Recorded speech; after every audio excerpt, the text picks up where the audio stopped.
That wordless wife left that woman before things got worse. Once they thought I was asleep, my husband and his mother changed completely. They left home, but came back shamelessly, saying they didn't want to lose their money, causing chaos. When I confronted them, "My name's Daisy. I'm 30. I got engaged to Brad after dating him for 5 years. We lived with his parents in their house. We planned to buy our own home when we had our first child. It's been almost 2 years now, but we haven't had a child yet, and we're still living with his parents. Living with my husband, his mom, and his younger brother, I often worried those around me. My parents lived far away, needing a flight to visit, and they regretted not being able to help more. Luckily, my husband was always kind, and I had a great relationship with my mother-in-law. We were so close that typical issues between in-laws didn't affect us, making me really happy. Then I had an accident and broke a bone. I was in a hospital, unable to move on my own. Right after the accident, my husband and mother-in-law visited me daily, concerned for my well-being. But now they only come once a week. I appreciated their visits, but the day after the doctor warned me about lasting injuries. She can't do any chores now, but she's going to cost us more than ever. What a useless wife. She still has health issues. Having kids seems even less likely now, right? Yeah, maybe. Now that it's like this, I'm glad we don't have kids. If she stays in bed forever, I'll have to do all the chores and care for her.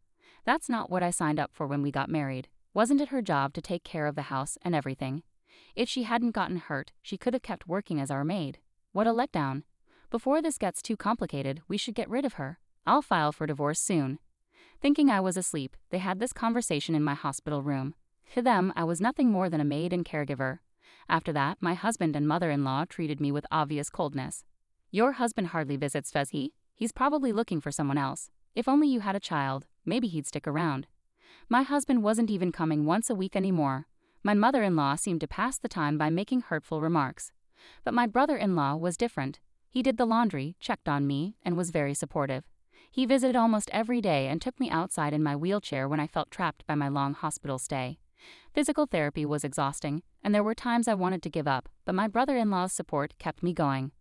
I'm not getting worse, and my physical therapy is going well, but it's still uncertain if I'll have any lasting issues. When I shared this with my husband and mother-in-law, really? See, I told you we should have gotten rid of her earlier. They started arguing about me. What are you two talking about? Aren't you being too harsh on Daisy, who's been taking care of our house and father all this time? In reality, I've been looking after my father-in-law for 5 years while dating my husband. When we first started dating, they suggested, "Since you're going to get married anyway, why not live together?" Yeah, that sounds good. We can save money by living together and get married once we're settled. When I hesitated, they reassured me, "It's fine. We have plenty of space, we won't intrude on your privacy, and you won't have to pay rent. You want to marry my son, right?" How could I say no? "But in return, Daisy, could you help take care of my father while you work from home? It's just for 4 to 5 hours a day when my mother is at her part-time job. My brother is also here, so you two can share the responsibility." My brother-in-law was also working from home, so he and I teamed up to care for my father-in-law at home. They had a close bond, especially over my father-in-law's hobby of collecting furniture, for which he even had a separate house. My brother-in-law and I enjoyed hearing about his hobby. My father-in-law cherished his caring son, Regan. Over time, my father-in-law's health worsened, and after years of care, he passed away. After that, my husband proposed to me, saying, "Thank you for always taking care of my father. Let's stay together and get married." Despite my efforts in housework and caregiving, once I became unable to move, my husband and mother-in-law treated me as if I were worthless. Even I, normally calm, felt furious. "I insist you pay what you owe." "Well, I want to avoid any trouble, so I'll let you have the house. Let's forget about dividing the rest of the property." I wondered if he would really give me the house, but my father-in-law had left a substantial inheritance, which was divided among my mother-in-law, Brad, and Regan. Each of them received around $300,000, so Brad seemed financially stable. Regan was tasked with handling all the paperwork with the executor and had to make multiple court visits, which was quite a hassle. "No way, we can't give up the house. If we split the property, I'll lose half of my savings. It's just a big house in the countryside.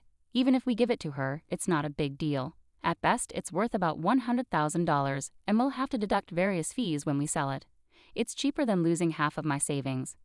"Well, if you think so, Brad. But what if she asks for more later? What if rumors start spreading in the neighborhood because we left her?" The two argued over what to do with me. "Then I'll fake her in," Regan, Brad's brother, interrupted. "Why would you do that?" "You've had your eye on Daisy, haven't you? That's why you're so willing. You can have her if you want, but she's no longer any use to us. Don't expect to come back asking for Daisy or the house later." "Sure, why would I? Just make sure you don't come asking for money later. And remember, you can't return damaged goods." Brad and Regan finalized the property transfer with legal paperwork through a lawyer. "I'll take some money for my savings. You should find a younger, healthier, prettier woman to marry and build a better life. Sound good? Hey, Daisy, get a lawyer to start the divorce process quickly," they said. They planned to stay in a hotel for a while and left the room. Regan and I silently watched them leave. I needed to find a lawyer to start the divorce process. With Regan's help, I filed for divorce, and within a few days, Brad and I were legally separated. A week later, Brad and my mother-in-law packed their things and moved out of the house. It felt odd that Regan, Brad's brother, continued to visit me. "Now that I'm no longer married to your brother, you don't have to worry about me," I told him. "I'm doing this because I want to. Our connection wasn't just because you were married to my brother. We've worked together caring for Dad and managing the house. We've talked more in these 7 years than my brother ever did with me. We're friends, right?" Regan said, smiling gently. All I could do was express my gratitude. A month later, I left the hospital. Even though I still had physical therapy sessions to attend, being home after such a long time felt like a relief. "Do you think they'll really come back?" "I'm worried they might return and make me work again," I expressed my concern to Regan. "If they do come back, I'll make sure they leave. I can't forgive how they treated you so badly. Besides, they have no right to return to this house," Regan reassured me firmly. Since I still couldn't move well, Regan took care of most of the household chores. Luckily, I could continue working from home as a freelancer, which helped financially. With regular physical therapy sessions twice a week, I recovered smoothly without any issues. A year later, I regained my independence and Regan and I shared the household duties. We spent more time together, even taking trips on our days off. Just as I thought our peaceful days would continue, a sudden storm approached. One night, while Regan and I were having dinner, someone knocked on the door and kept buzzing the intercom. Anxiously, I answered, and it turned out to be Brad. "Hey, let me in," he demanded. Worried about disturbing the neighbors, I reluctantly opened the door, and Brad walked in without hesitation. "What do you want?" I asked, feeling uneasy. "Huh? Why do I have to deal with this attitude just for coming home? This is still my home. Tell me what's going on and make me something to eat," Brad replied. "What are you talking about? You're not living here anymore," I responded firmly. "Oh, I'm hungry. Daisy, make me some food," he ordered. My ex-husband demanded that I make him food. "Hey, stop. Why are you here?" I questioned, trying to keep my composure. "Well, I've almost run out of money. My mom will be here soon, so leave the door unlocked," he replied casually. I stayed silent, and he continued, "Oh, you're all healed now. That's great. Let's get back together. You must have struggled without me." My ex-husband, still under the mistaken belief that I cared for him, approached me with an unwelcome familiarity.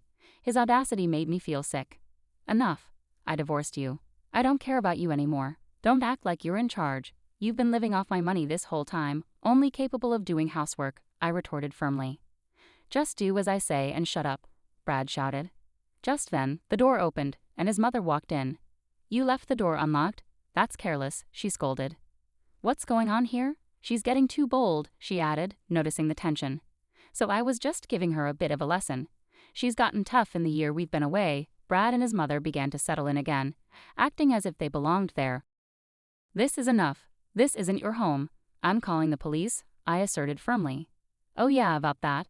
This house was originally in your father's name, right? So technically, with my mom and the inheritance, our previous agreement is null and void," Brad claimed loudly, making an unreasonable argument. "You promised to give me the house. If you're backing out of that, then everything about the property division should be canceled too. Give me half of the savings." "Sure, but I don't have it anymore.